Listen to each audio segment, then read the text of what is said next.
bearer, the stand-up guy, you know, which was his passion. That's what he wanted to do for others. That's what he wanted to do for his fellow journalists. We also appreciate the tremendous number of prayers that we've received and Jimmy received throughout all of our communities. Jimmy had said in Libya, and we're very sure now that he could feel the prayers, and we think his strength came from God. We know it did. As a matter of fact, we are the only American family that has never received a letter from Jim. They apparently were all confiscated.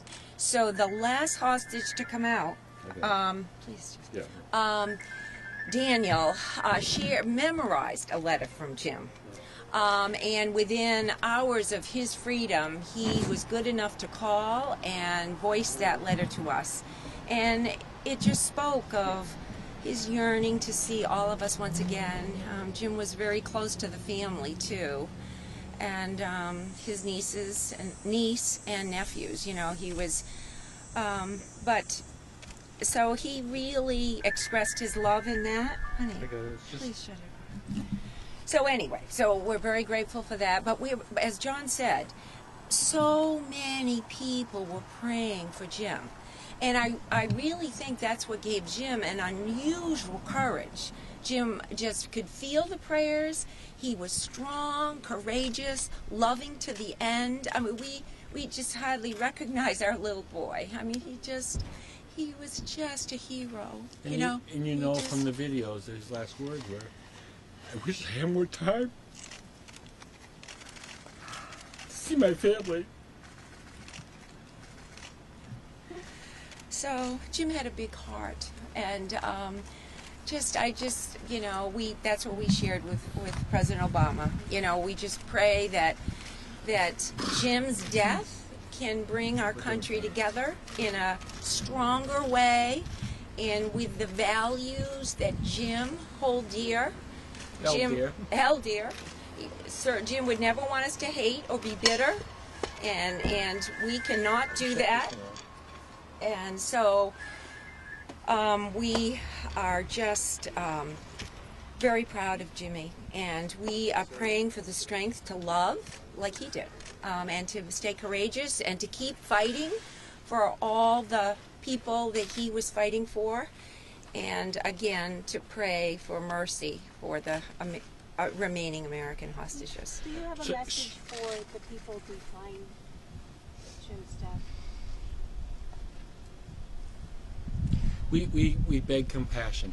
Yeah, and mercy. We beg compassion and mercy of Jim's captors, for Stephen Sotloff, and for the other captors. We just beg mercy.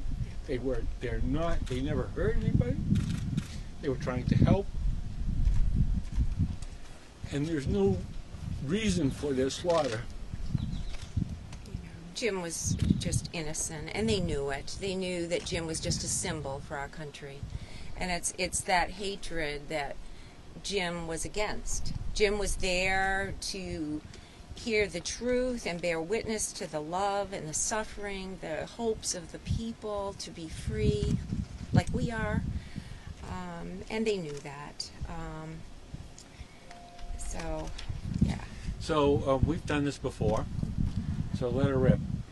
In the speech that he was supposed to give, he mentioned his brother in the Air Force. In the what? His Yeah. brother Oh, in the Air Force. he did. How is that brother? You know, I mean, all the brothers. I mean, Jim was the oldest.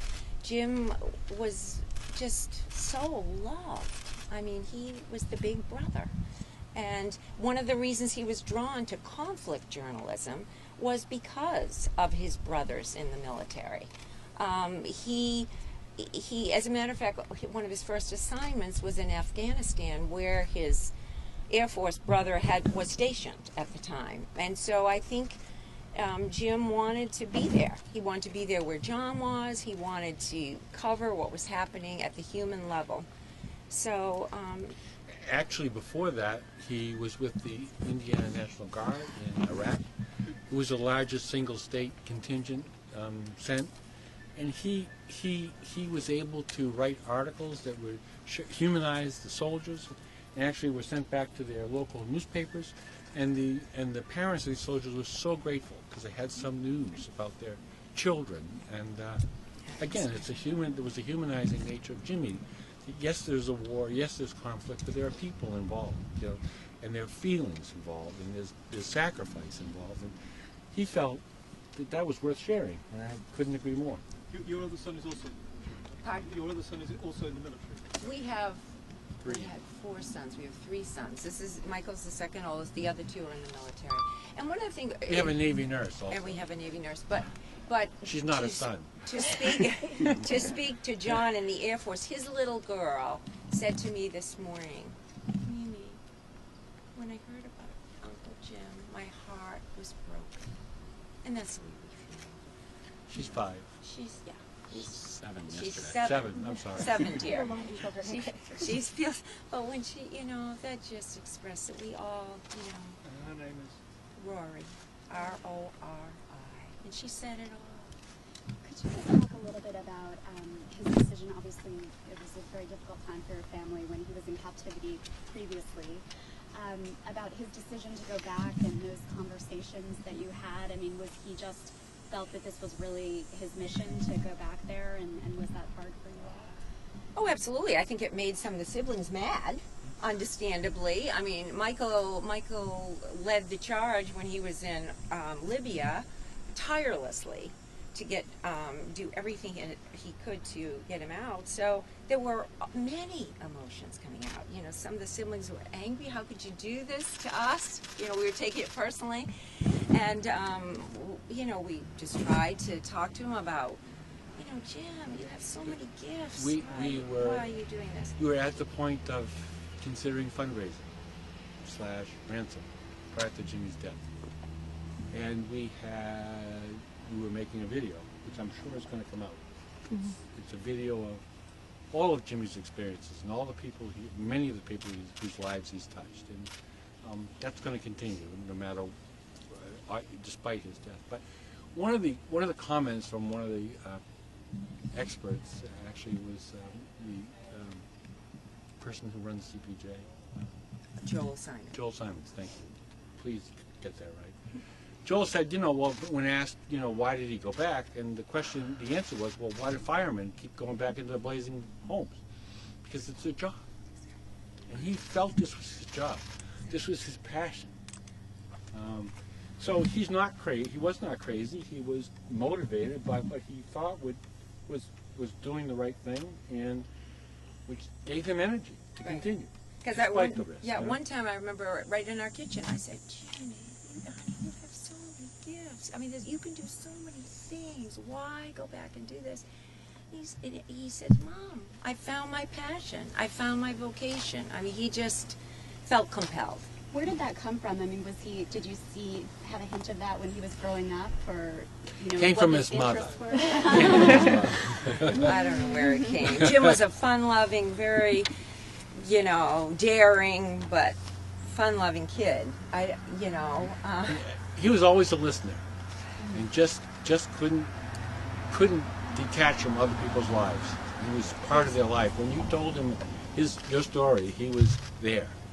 He was there for you, with you, whatever else, It's been a long wait. You have been, aside from coverage from the press, so gracious in your sharing your worries and your prayers for Jim. And now here we are, 21 months later. It's been a long journey. How are you bearing up? How are you as a family finding your strength? We're in the moment. Well, we are. We're in the moment, but every time we started to get despondent over these 2 years, we thought of Jim. I mean, we thought of Jim and his courage, and in the midst of his suffering, he was helping the other prisoners. I mean, there were a couple of much younger people in that cell. Jim was one of the older ones, and he would sometimes just hold one of them, we're told, who was struggling so. So when Jim could do that, somehow we needed the strength. So we just prayed to God for the strength, and thanks to so many prayers. I mean, God has given us so many prayers. but we continue to feel weak, and we just pray that we can be as strong as he. It's difficult to find solace at this point in time, but we know Jimmy's free. He's finally free. And we know he's in God's hands. And we know he's done God's work. And we know he's in heaven. So we're so proud of him, we have to be happy for him. We're the ones that. We need the courage and the prayers now to continue without him. Because he was an inspiration for us and for so many others. So we miss his courage, his love, his determination, his laugh, his smile. He brought so much joy into this family. He's such a fun-loving. He was never on time, always late. And so whenever we were expecting him was never the right time. But we always said, well, Jimmy's coming, it's just a little late. So it's just... Because he would run into a friend or run into a colleague or someone who needed his time. And Jim was about the present. And, so he would take care of the present. Jim was very deliberate about that, and we knew that about him. But prayer has definitely sustained us. We have so many good people. I mean, our Catholic community, so many priests, just friends would call, offer prayer, and then just friends, family, our dear family. Everyone was praying and praying. I'm a physician, and so many of my people in my practice would tell me how their prayer groups, their churches, etc., were praying for Jim. People whom we never knew. Didn't even know. Never knew. It sustained us. We really had nothing for so long until the hostages were released in... well, we didn't have any information. Yeah, we really started to get information when the Europeans started to be released in the spring. But we had some eyewitness reports last fall that we knew he was alive. The other thing I want to mention, though, is that Jim, because of his... He was an incredible friend. So we had this also huge support system, the FOJs, Friends of Jim, who just were tireless. I mean, they helped... All over the country. Yeah, and world. Wow. I mean, they helped us put on Freedom of the Press Day 2 years ago, May, right after he was captured. They've helped us, like, as John said, they've been trying to help us do a video and trying to figure out what are the individual way we can get him out, maybe fundraising, what can we do, and they were just there for us all the time, all the time. Did it ever feel close? Like maybe there was a point where... Oh, it's been very close. I just got back from France and Denmark. We thought we had a way forward. Do you think the U.S. did enough to try and save him? We have no idea, because most of it was classified. We have no idea. They listened to us anytime we asked. The FBI was in touch often. But I hope they do more for Stephen. Yes. So the answer is no. I hope they do more for Stephen. That's my opinion. Why do you think no? Well, He's not because home. That's right. There's more that can be done. There's more that can be done. The footprint's been laid by some of the other nations. There's more that can be done. You mentioned you expressed your desires to the president, what you would like to see happen next. Are you satisfied with the response he gave you? Yeah.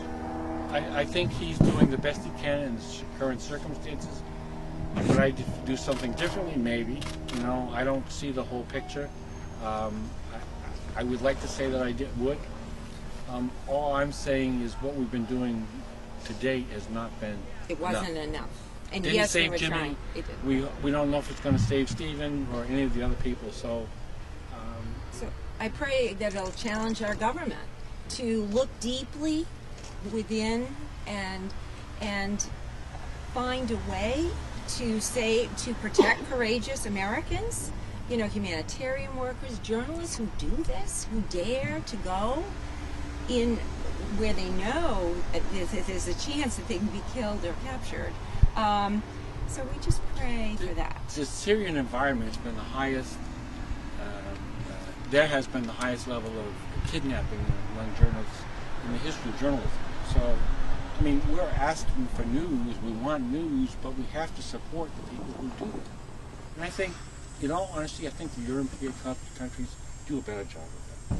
France and Spain revere their journalists, and the outcome is obvious. You know, I think that we take journalists for granted sometimes. They particularly freelance people. They risk their lives. They have no resources, no protection. It's not a major network.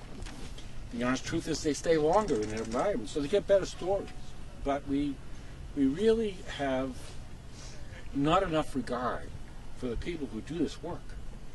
It's just not enough, you know. I remember when our two military sons were going to were being deployed, and I remember being physically sick the whole time our first son was deployed in Afghanistan.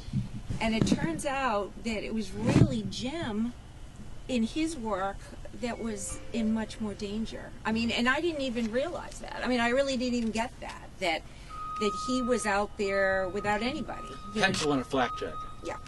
That's what he had, and a helmet. So it's taken us a while to really recognize that, you know, and recognize who he was. I think he was too close to us. I don't think we realized what a courageous humanitarian he was. What would you tell the families of Stephen or the other captives? We've already talked to them at length. We know them. We've Worked with him, yeah. In light of what happened. well, we told them we would do we asked them what they wanted us to say on their behalf. Follow their lead. Yeah. And, you know, the Salt Loves asked that we beg for Stephen's life, and we did, and we'll continue to do that. And the other two asked for them to stay anonymous. They fear if they're revealed that they might be in even more danger. So we respect that too. Is it Michael? Also, I mean, you have had some military experience. Is that my understanding? No. You're the brother who had. He's the only one that has the it. boring brother. No. In a way, on the outside, in that way, looking in, but as a sibling, as his little brother, how helpless has it been for his brothers to stand by and see all of this play out? Just as helpless as everyone else, you know. It just feels like my father mentioned. There was a lot of anger at first, but you know, I think we all came to believe that this was his passion, and there was a lot of value in what he was doing and bringing some light to some of the atrocities in the world. So we, you know, we all became very supportive and did what we could, but definitely helpless. Michael's modest.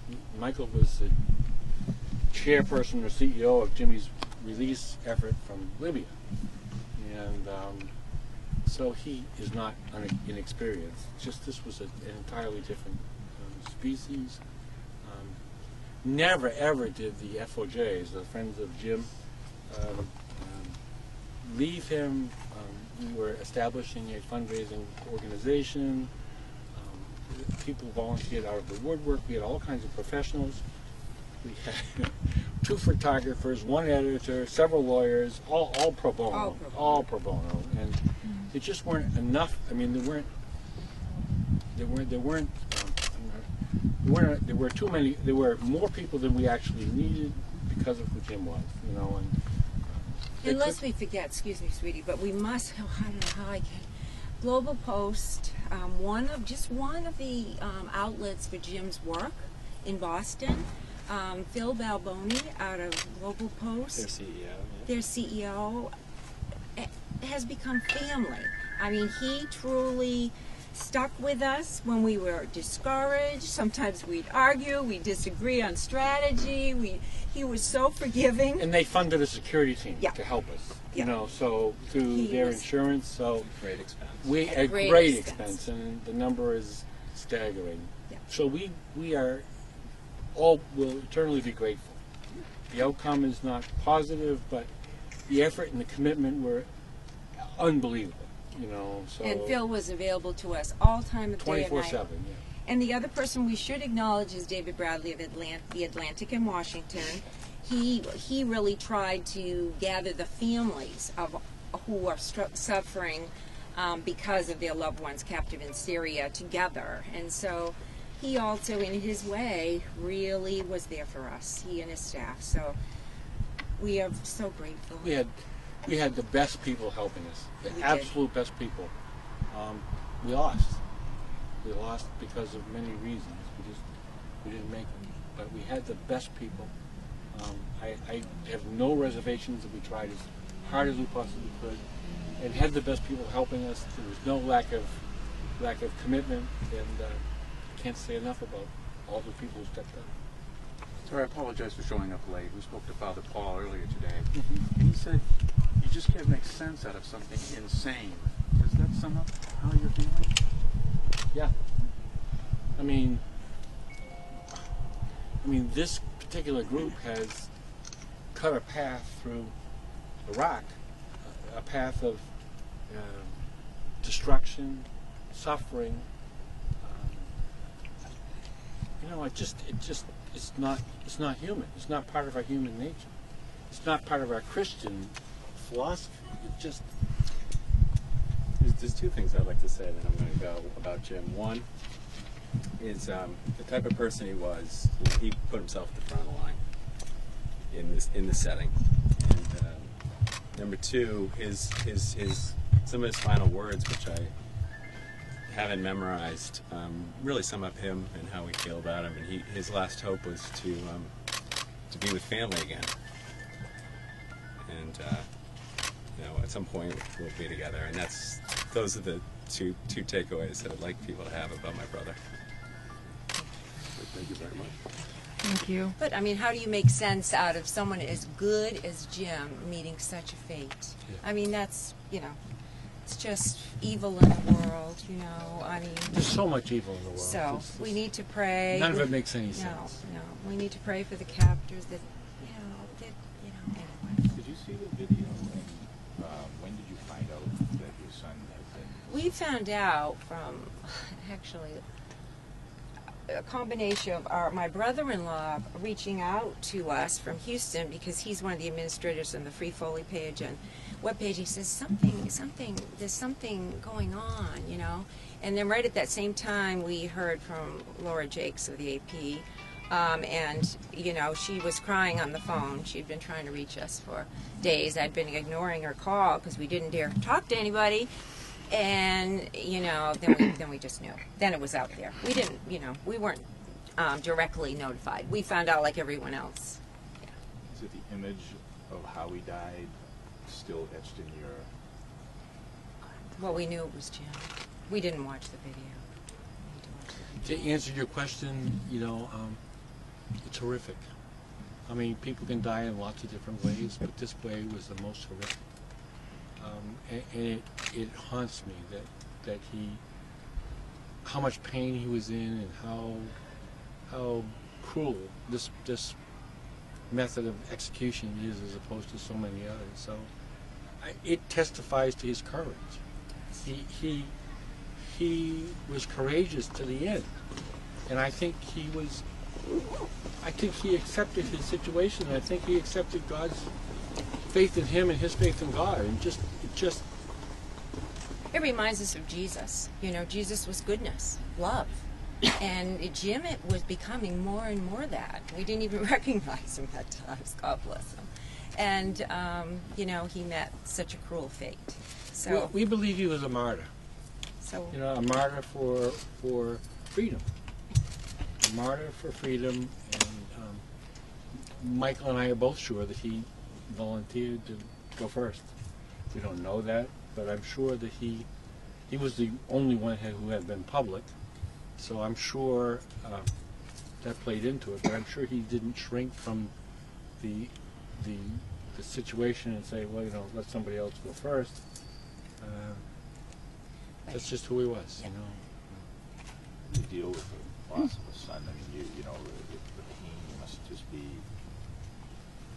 I don't even know how much pain we know we're going to face. The point is just, right now it's like, this is a bad dream. It can't happen.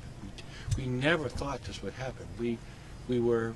Jim had kind of had 9 lives. I mean, he came out of Libya, and I guess we just never gave up hope either.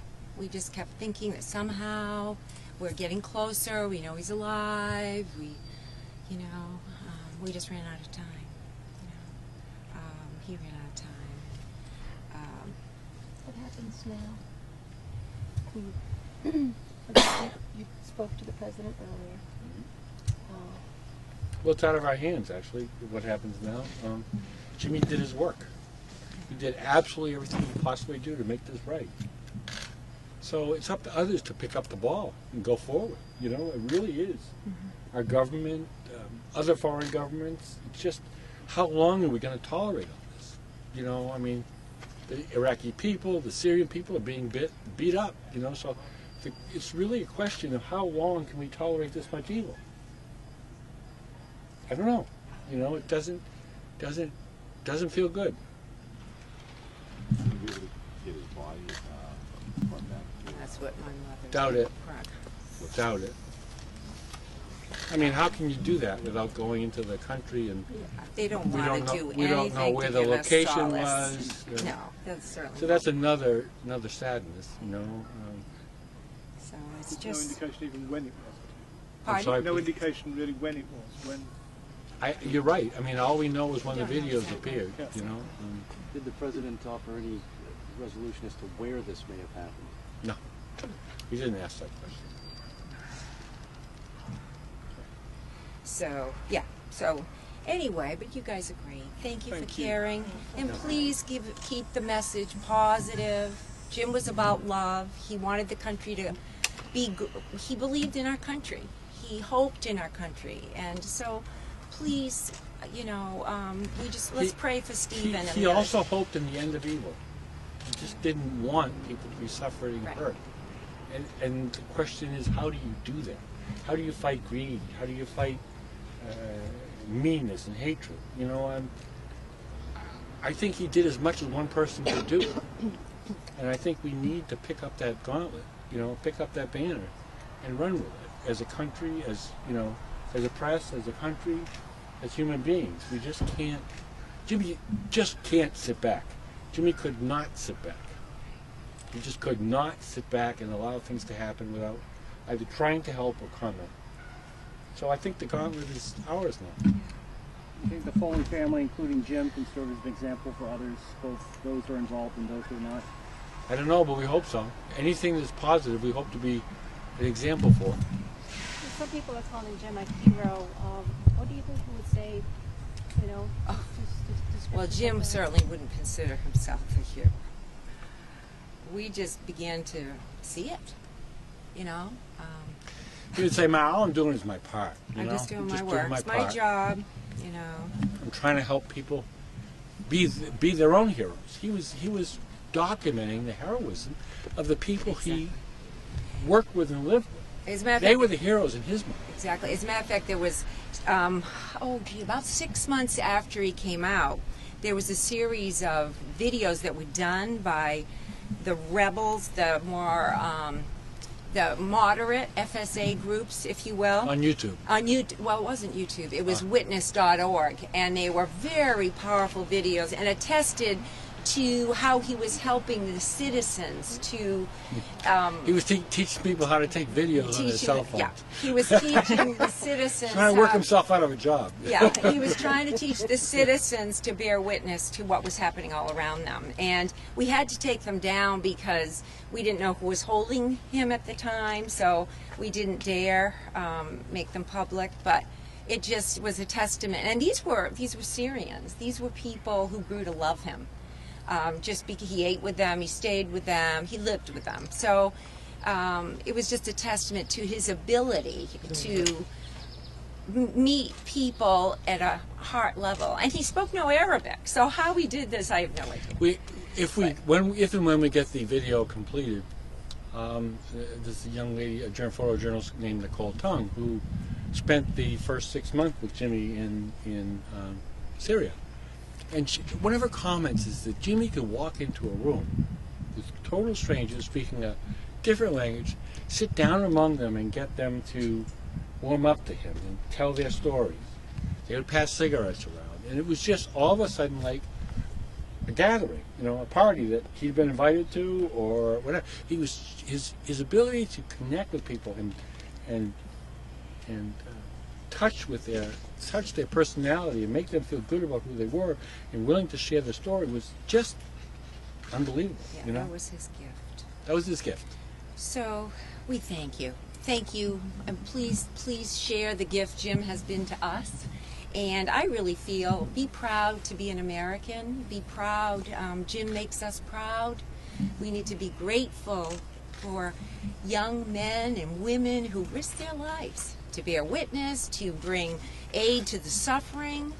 They show the best face of Jesus, the heart of our country. So, and there's a lot of work to be done, and hopefully you guys can push the people who needed to be pushed in the right direction to do the right thing.